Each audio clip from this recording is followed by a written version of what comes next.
हमारी फरियादियाँ हैं। शोभा मैडम है जिन्होंने अभी रिटायर हुई हैं विभाग से, और बहुत दुख की बात है कि उनको संपर्क किया किसी ने कि भाई आपने कोई ऑनलाइन पॉलिसी जो ली थी पहले, उसके शायद आप प्रीमियम नहीं भर पाए हो, और पॉलिसी आपकी मैच्योर हो गई है, अगर आप प्रीमियम भर दोगे तो आपको एक बहुत मोटी राशि जो रिटायरमेंट के बाद मिलती है वो मिल जाएगी।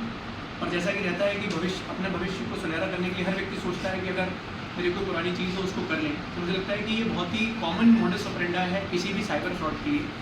तो जब ये हमारे पास आई तब इन्होंने बताया कि मैं पिछले साल सितंबर 2024 के बाद से जब मेरे को पहली बार ये आरोपियों ने संपर्क किया था, वहाँ से लेकर अगले 6 महीने तक लगातार थोड़ा थोड़ा करके उनको करीबन 44 लाख रुपए जो है उनके खातों में ट्रांसफ़र कर चुकी हूँ। कभी एक खाते में ट्रांसफ़र कराते थे, कभी दूसरे खाते में ट्रांसफ़र कराते थे, फिर इसके बाद कभी इनको रिसीट्स भेजते थे कि आपका जो पैसा आपने जमा कराया है ये इंश्योरेंस रेगुलेटरी डेवलपमेंट अथॉरिटी के पास हमने जमा कर दिया है। ऐसे करके बेचारी मुझे लगता है 6-7 महीने तक परेशान होती रही। उसके बाद जब उनको समझ में आने लगा, और काफ़ी दिनों तक उसके बाद भी, चौथे महीने के बाद भी उनसे लगातार संपर्क करके ये पूछती नहीं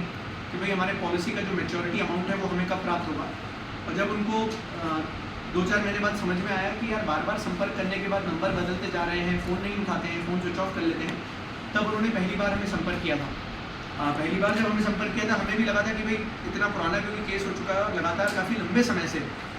इस तरह का हम लोगों ने पैसा इनसे अकाउंट में डलवा लिया है। हमने जब इसकी फाइनेंशियल इन्वेस्टिगेशन स्टार्ट की तो पता चला कि ऑलमोस्ट सारा पैसा जो है वो जिस दिन फ्रॉड के अमाउंट को निकाला जाता था उसी दिन उसका कैश विड्रॉल हो जाता था। पहले वो एटीएम में जाता था, एटीएम के माध्यम से वो मल्टीपल अकाउंट्स में ट्रांसफ़र होता था, और लेयरिंग होने के बाद वो अलग अलग जगह से विड्रॉ हो जाता था। मुझे लगता है जो हमारी साइबर फाइनेंशियल एनालिसिस की टीम है उन्होंने बहुत अच्छा काम किया कि उन्होंने इन सारे लेयर्स को पढ़ने के बाद एक पैटर्न्स डेवलप किए कि ये सारा पैसा जो मूवमेंट हो रहा है ये कहाँ से हो रहा है। एक चौंकाने वाली बात ये थी कि जिन कंपनीज़ के नाम पे ये अकाउंट्स खोले गए थे उन कंपनीज़ का अगर आप फाइनेंशियल ट्रांजैक्शन देखेंगे तो करोड़ों में मूवमेंट हो रहा है पैसे का, जबकि जब हमने उनके एसेट्स का निकाला तो पता चला कि उनके कोई भी फिजिकल एसेट्स ऐसे है नहीं। एक छोटी सी जगह पे दुकान के नाम पे वो कंपनीज चला रहे हैं, और पर फाइनेंशियल एसेट्स जो अकाउंट्स में मूवमेंट हो रहा है वो काफ़ी बड़ी संख्या में हो रहा है। साथ ही साथ इसके साथ एक विशेष चीज़ पता चली कि जो भी बैंक अकाउंट नंबर्स हैं उसमें बार बार मोबाइल नंबर्स चेंज होते जाते हैं, और चेंज होने के बाद वो किसी न किसी ऐसे आदमी के नाम पे होते हैं जिसको जब हमने टच किया या उनसे स्टेटमेंट ली तो पता चला कि कोई मजदूर है, कोई काम कर रहा है, किसी को बोला कि भाई आपको प्रधानमंत्री आवास योजना का पैसा आना है, उसके लिए आपका खाता खुला लीजिए, आपको किसी सरकारी स्कीम का खाता लिए आना है। तो ये बात बिल्कुल क्लियर हो गई थी कि ये जो स्कीम है ये पूरी चलाई इसलिए जा रही है कि लोगों का पैसे को रीराउट करके, लेयरिंग करके उसके बाद विड्रॉ किया जा सके।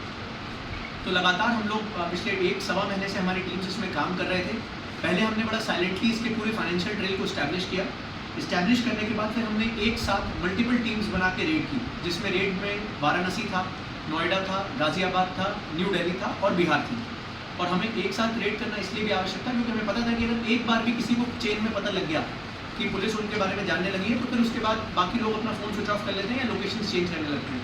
मुझे लगता है कि साइमल्टेनियस रेड्स का एक नतीजा है कि हम इनके पूरे गिरोह को पकड़ पाए, क्योंकि जब भी हम किसी व्यक्ति से बात करते थे वो बोलता था कि मैंने पैसा निकाल के थर्ड आदमी को दे दिया। तो इसलिए सबसे इंपॉर्टेंट किसी भी फाइनेंशियल ट्रांजैक्शंस में या ऐसे साइबर फ्रॉड में रहता है कि आप पूरी चेन के एंड चेन को अगर पकड़ लेंगे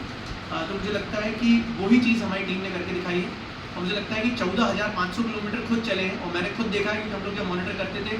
अभी भी टीम जो है लगातार 48 घंटे से बिना सोए वापस अभी दिल्ली से लेके आई है। अभी आरोपियों को हम लोग कोर्ट में पेश करेंगे, फिर रिमांड वापस लेंगे, और करीबन 10 बार तो टीम्स, विभिन्न टीम्स जो हैं वो वाराणसी, नोएडा, गाज़ियाबाद सब जगह गई हैं। और ये ना केवल एक अनटायरिंग प्रोसेस रहता है, पर व्यक्ति को हमेशा का अनुमान ये रहता है, आस नहीं रहती है कि कभी फाइनेंशियल फ्रॉड्स का पैसा वापस निकलेगा। पर मुझे लगता है कि जो टीम्स ने काम किया है वो बहुत ही इंपॉर्टेंट था और बहुत ही महत्वपूर्ण था कि ऑलमोस्ट करीबन 40 लाख रुपीज़ कैश, पर साथ साथ इनकी जो भी कंपनीज चला रहे थे उनके सारे डॉक्यूमेंटेशन, इनका जो पूरा कॉल सेंटर चल रहा था उस कॉल सेंटर की सारे डिटेल्स, प्लस इन्होंने इनके पैसे से यूज़ करके जो गाड़ी परचेज करी थी उस गाड़ी को भी, मुझे लगता है कि सारी चीज़ों से एक चीज़ तो बहुत सिद्ध है कि यदि हम लोग पूरी फाइनेंशियल ट्रेल को चेक करना चाहें तो उसको करा जा सकता है। और मैं पूरी टीम का धन्यवाद देता हूँ, खासकर दारिमा साहब जो हमारे इंस्पेक्टर अभी इन्होंने बालाघाट ज्वाइन किया है, और इनके साथ जो भी सब इंस्पेक्टर्स थे, चाहे वो इसके विवेचक जौनवार हों, सब इंस्पेक्टर अभिमन्यु हों, दिलीप हों, इन सभी लोगों ने, और हमारी साइबर की टीम खासकर चाहे वो अभिलाष हों या कृष्णा हों, इन लोगों ने जितना अच्छा काम किया है इसमें, मुझे लगता है कि मैडम खुद क्योंकि यहाँ बैठी हुई हैं उनको भी शायद उम्मीद नहीं होगी, और हमें भी शुरुआत में थोड़ी उम्मीद कम थी क्योंकि पैसा एक बार विड्रॉ हो जाता है तो बड़ा डिफिकल्ट होता है उसको ट्रेस कर पाना, बट हमारी टीम ने किया। मुझे लगता है कि ये बाकी लोगों को भी एक संदेश है कि प्लीज़, इससे पहले भी जब मैं यहाँ पोस्टेड था मुझे पता है हमारी मलाजखंड की एक रिटायर्ड महिला थी, ऑल्दो उनका अमाउंट 6-6.5 लाख का था, पर फिर भी हमने जब ट्रेन को पूरा खोला था तो उसमें कई लोग इसमें इन्वॉल्व मिले थे।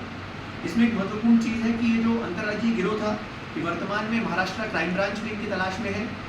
जिला इंदौर की मऊ पुलिस जो है उनके यहाँ भी इनसे संबंधित इनका अपराध है। धार में धामनोद थाना जो है उसकी पुलिस को भी इनकी तलाश थी, और काफ़ी समय से ये सारी पुलिस इनकी तलाश तो कर रही थी पर पूरी चेन कभी पकड़ी नहीं जा रही थी।